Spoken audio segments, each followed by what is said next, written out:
స్వామియే శరణమయ్యప్ప అంటారు సరే, ఈ మాటల్లోని ఆ పదంలోని ఉన్న అద్భుతమైన విశిష్టత ఏంటంటారు? స్వామియే శరణమయ్యప్ప అనేది అయ్యప్ప స్వామి దీక్ష తీసుకున్న ప్రతి వ్యక్తి కంపల్సరీ పలకాల్సిన ఒక మంత్రం. కలిదోషం పోగొట్టడానికి కలి అనే ఒక రిపిటేటివ్ ఇనర్షియా ఫోర్స్ అంటాం. ఓకే, అంటే ఏదైనా ఈ రోజుల్లో ఎక్కువ చేసేయాలి, కావాలి, ఇంకా ఇంకా కావాలి. మందు వాడు ఒక బాటిల్ తాగడు, 1 2 అవుతుంది, 2 4 అవుతుంది, నాకు ఇప్పుడే కావాలి, 6 అయ్యేసరికి మెడలో తాళి తెంపైనా వెళ్ళి షాప్ దగ్గర కూర్చోవాలి అనేటి వాళ్ళు తయారైపోతారు. కలి యొక్క ప్రభావం ఏంటంటే ఇలాంటి వ్యసనాల దగ్గర ఎక్కువైపోతుంది, ఎక్కువ చేసేస్తాడు, ఇప్పుడే కావాలంటాడు, అప్పటికప్పుడే జరగకపోతే పిచ్చెక్కిపోయినట్టు చేస్తాడు. అది కలి యొక్క ప్రభావం. అలాంటి కలి దోషం పోగొట్టడానికి స్వామివారు బాణములాగా, అస్త్రములాగా వాడమని చెప్పి అందరి స్వాములకి ఇచ్చినది స్వామియే శరణమయ్యప్ప. స్వామియే శరణమయ్యప్ప అనే మంత్రం వల్ల స్వామి శరణం, స్వామి అయ్యప్ప స్వామి శరణము అంటే నీ పాదాలు తప్ప ఇంకొక దిక్కు లేదు అని ఎవరైతే ధర్మశాస్త్ర యొక్క పాదాలు పట్టుకుంటారో, ధర్మశాస్త్ర యొక్క శరణు వేడుతారో వాళ్ళని కలి శని దోషము కలి దోషము ఏమీ చెయ్యదు అని అభయం ఉంటుంది. అందుకని ఎవరైతే స్వామియే శరణమయ్యప్ప అంటారో వాళ్ళకి 2 ముఖ్యమైన దోషాలు పోతాయి. శని దోషము కలి దోషము అంటారు. ఏంటి శని దోషం కలి దోషం అంటే 5 శని వచ్చి ఇట్లా పట్టుకుంటాడు అని కాదు. శని దోషము వస్తే మనకి శని టైంలో కానీ టైం పీరియడ్లో కానీ చూస్తే కర్మని మనకు ఫలితంగా ఇచ్చే కర్మకారకుడు. ఓకే, కర్మ ఫలితంగా ఇచ్చిపోతాడు. మనం ఎలాంటి దాంట్లో ఉన్నా సరే కొన్ని కర్మ ఫలితాలు మనం భరించలేనంత బాధ కలిగిస్తాయి. అలాంటి బాధని తీయడానికి శని భగవానుడు చెడ్డ కాదు, ఆయన ఇచ్చే ఫలితాలు చెడు కావు, కానీ అది తట్టుకునే కెపాసిటీ మనకు ఉండదు కాబట్టి మనకు అది కష్టంగా అనిపిస్తుంది. అలాంటి కష్టాలని కూడా దాటించగలిగేది అయ్యప్ప స్వామి వారి స్వామియే శరణమయ్యప్ప. ఓం శ్రీ స్వామియే శరణమయ్యప్ప అనేది ఒక దివ్య తారక మంత్రం. ఓకే, అండ్ ఎప్పుడైతే ఈ బాణముని మనం వాడడం నేర్చుకుంటామో, మన గొంతు అనే ఒక వాక్కు అనే ఒక విల్లు నుంచి స్వామియే శరణమయ్యప్ప అనే బాణము వేస్తే అది కూడా ఫోకస్డ్గా కాన్సన్ట్రేటెడ్గా వేయగలిగితే ఎలాంటి శని దోషమైనా పోదు. ఇది ఒకటి. రెండోది కలిదోషం. అన్నట్టుగా కలిదోషం వ్యసనాల వైపుకి, చెడు దృష్టి వైపుకి, తర్వాత మనకి ఫోకస్ లేకపోవడానికి, డిస్ట్రాక్ట్ అవ్వడానికి, వీటన్నిటికీ కూడా కలిదోషం ప్రభావం. ఈ కలిదోషం ఏం చేస్తుందంటే చెడు బాగా అందంగా, బాగా గొప్పగా కనిపిస్తుంది, మంచి ఎప్పుడు చాలా కష్టంగా, అబ్బా ఇప్పుడు చెయ్యాలా అన్నట్టు అనిపిస్తుంది. మంచిగా చదువుకోవడం మంచిది, కానీ వెళ్ళి టీవీ చూడడము, ఫోన్లు చూడడం చాలా ఈజీగా అనిపిస్తుంది, చాలా హాయిగా అనిపిస్తుంది. అది కలి చేసే యొక్క ప్రభావం. ఇది ఒక మేజర్ ఆస్పెక్ట్. అదే స్వామియే శరణమయ్యప్ప అనుకుంటే ఇలాంటి దోషాల వైపుకు మనకు గొప్పగా కనిపించేవి. ఈ రోజుల్లో జరుగుతున్న ముఖ్యమైన అన్యాయం ఏంటంటే అమంగళకరమైనవన్నీ గొప్పగా చూపిస్తారు. అమంగళకరమైన విషయాలు, బొట్టు తీసేయి, లేకపోతే నువ్వు ఇష్టం వచ్చినట్టుగా రెడీ అయిపోయి వెళ్ళిపోవచ్చు, లేకపోతే ఎవరితో ఎలాగైనా దురుసుగా మాట్లాడచ్చు, నీకు వాక్ స్వాతంత్రం ఉంది కాబట్టి ఏది మాట్లాడచ్చు అనే అమంగళకరమైనవి.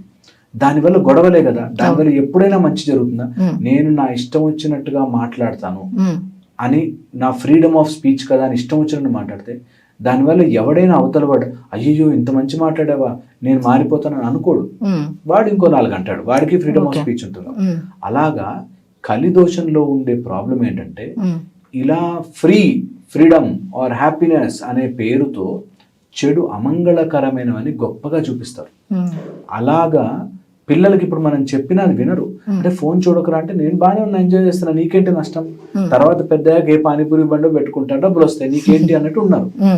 సో అలాంటి దోషాలు వాళ్ళకి అది గొప్పగా కనిపించకుండా ఉండాలి అంటే స్వామియే శరణమయ్యప్ప మంత్రం పనిచేస్తుంది. నిజంగా అలాంటి చెడ్డ విశేషాలు నిజంగా అడిగితే అవును కదా, ఇంత చదువుకుని డబ్బులే కదా, చదువుకోకు అనేది ఈజీ అనిపిస్తుంది. ఎలాగైనా డబ్బు సంపాదించాలి కాబట్టి ఏది పెడితే ఉంది, ఎలాగైనా డబ్బులేగా అని అనుకునేవాడి మనస్తత్వము చాలా కలి ప్రభావం వల్ల చాలా చిన్నగా అయిపోయినా వాడికి అది గొప్పగా అనిపిస్తుంది. ఓకే, అదే ఆన్ ద అదర్ సైడ్ మంగళకరమైనవి, లైక్ మన ఇంట్లో ఒక నలుగురు ఉంటే నలుగురు మధ్యలో సఖ్యత ఉండాలి. మనం కొట్లాడుకోకూడదు. సడన్ గా నాన్నకో చోట ట్రాన్స్ఫర్ అయిపోయింది, అమ్మకో చోట ట్రాన్స్ఫర్ అయిపోయింది, కూతురు ఎవరితోనో ప్రేమలో పడిపోయి చదువు మానేసింది, కుర్రవాడేదో సిగరెట్లు మందుకు అలవాటు పడిపోయాడు. ఇలా అమంగళకరమైన విషయాలు ఇంట్లో జరగకుండా సఖ్యత ఉండి తల్లి చెప్తే కొడుకు వినేటట్టు, భార్యాభర్త మంచిగా ఉండేట్టు, ఇవన్నీ మంగళకరమైనవి జరగాలి అంటే ఆ ఇంట్లో కలి దోషం ఉండకూడదు. అలాంటి దోషం ఉండకూడదు అంటే స్వామియే శరణమయ్యప్ప అనే మంత్రాన్ని నిరంతరము చాంట్ చేయండి అంటారు.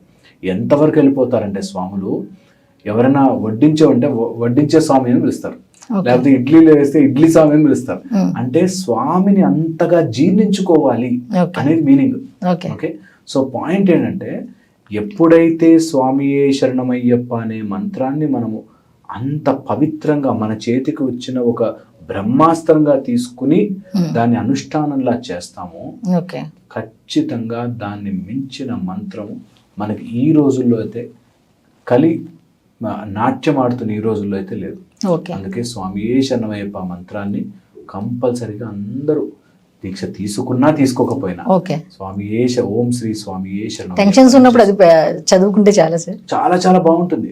నిజంగా కూడా వెరీ పవర్ఫుల్ గా పనిచేస్తుంది. ఒక పక్కన కూర్చుని ధర్మశాస్త్ర వారి ఆయన కాన్సెప్ట్ ని అర్థం చేసుకుని ధర్మము వైపుకి శాసించే ధర్మశాస్త్ర అయ్యప్ప రూపంలో, అయ్యా ఓ ప్రభువా, ఓకే అప్ప నా ఫాదర్ లాగా, నాకు అన్నీ నువ్వే అని అనుకుని ఎప్పుడైతే స్వామియే శరణం, నీ పాదాలు శరణం అయ్యప్ప అని అనుకుంటామో అన్ని ఆయన చూసుకుంటాడు. ఆయన మీద వేసాలి భారం, ఈజియెస్ట్ థింగ్ ఆయన మీద వేసాలి.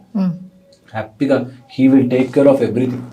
చిన్ని మణికంఠుడు 12 ఏళ్ల బాబు అన్ని చేసి పెడతాడు మనకి. ఓకే, మీరు ఎప్పుడైనా శబరిమల విగ్రహం ఇంతే ఉంటుంది.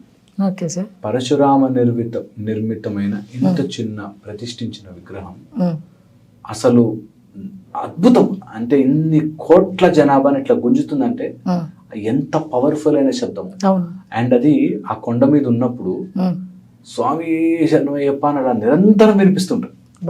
ఎంతమంది స్వాములు ఒక్క స్వరంతో అలాగా, అందులోనూ అంతమంది బ్రహ్మచర్య దీక్ష చేసి, ఇంతమంది మగవాళ్ళు బ్రహ్మచర్య దీక్షతో కంట్రోల్ పెట్టుకుని ఆ స్వామియే శరణమయ్యప్ప అనే మంత్రాన్ని రోజుకు 2 పూట్ల స్నానం చేసి 1 పూట భోజనము చేసి నేల మీద పడుకుని సాధన చేసిన స్వాములు స్వామియే శరణమయ్యప్ప అంటుంటే ఆ శక్తి ఎంత ఉంటుంది అది అర్థం చేసుకోవాలి.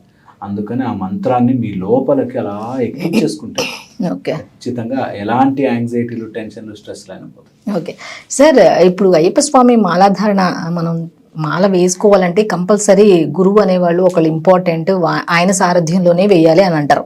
108 సార్లు ఇలా యాత్ర చేసిన వాళ్ళు మాత్రమే అంటారు. అసలు ఆయన విశిష్టత ఏంటంటారు?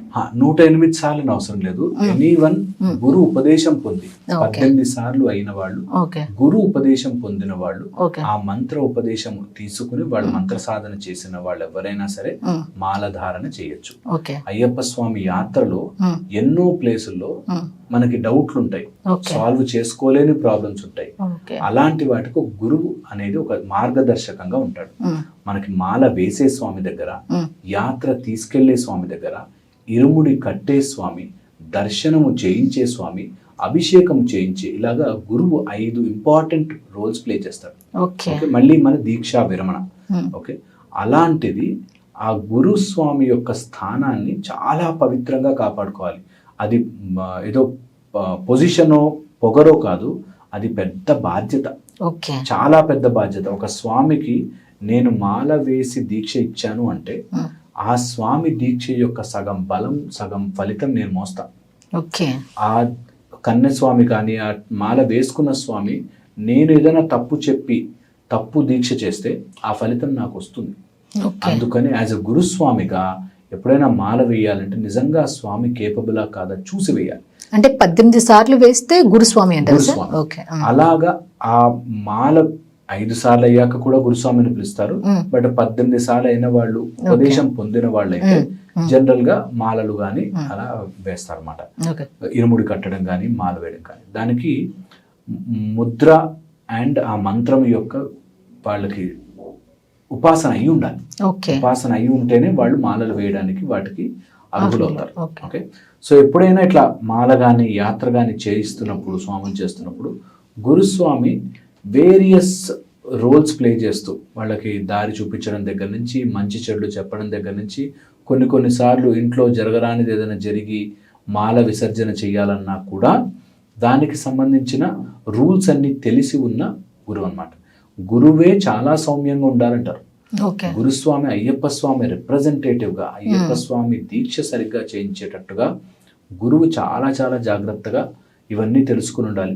గురువు ఒక మార్గదర్శకంగా ఉంటే శిష్యులు ఫాలో అవుతారు. ఓకే. కానీ ఈ రోజుల్లో నేను గమనిస్తుంది ఏంటంటే గురువు ఆ మాల వేయడం కానీ వాటికి ఒక పొజిషన్లా కాకుండా రెస్పాన్సిబిలిటీగా తీసుకునేవాళ్ళు తక్కువ. ఒకసారి మాల వేసేసాక మళ్ళీ వాళ్ళు ఇష్టం వచ్చినట్టుగా చేస్తున్నారు. అలా కాకుండా అది ఒకటి. రెండోది నేను రెగ్యులర్గా చూస్తున్నది, ఇక్కడ సన్నిధానం అని చెప్పి బయట ఎక్కడో పెడతారు. ఇంటికి మంచి జరగాలి, ఇంట్లో చేసుకోవాలి. అయ్యప్ప స్వామి దీక్ష ఏ గురుస్వామి అని మాట చెప్పాలి, ఎంత కష్టమైనా సరే ఇంట్లో చెయ్యి దీక్ష. నీ ఇంటికి పవర్, ఇంటికి మంచిది. అయ్యప్ప స్వామి ఫోటో ఒక 41 రోజుల విగ్రహమో ఫోటోనో పూలమాలతో అలంకరించిన అయ్యప్పని ఇంట్లో ఉంటే ఇంటికి ఎంత మంచిది. బయట ఎక్కడో హాల్ తీసుకుని ఉంటాను, బయట ఎక్కడో చేస్తాను అనే కంటే నీ ఇంట్లో చెయ్యి. కొద్దిగా అరేంజ్ చేసుకో. ఇల్లు బాగాలేకపోతే ఒక రూమ్ ఉంటే చేసుకో, అరేంజ్ చేసుకో, మరేం పర్లేదు. నేను చూశానండి ఒక ఇంట్లో ఇలా ఒక పరదా కట్టి ఒక జస్ట్ ఇట్లా ఒక బోర్డు తెచ్చుకుని కార్డ్బోర్డులో అట్టు పెట్టుకుని దీక్షలు చేసిన వాళ్ళు ఉన్నారు. అద్భుతంగా పెరిగిన వాళ్ళు ఉన్నారు. సో కంపల్సరీ దీక్ష చేయండి. కంపల్సరీ ఇలాగ గురుస్వామి యొక్క పర్మిషన్తో గురుస్వామి దగ్గర నేర్చుకుని తెలుసుకుని చేయడం చాలా చాలా ముఖ్యం.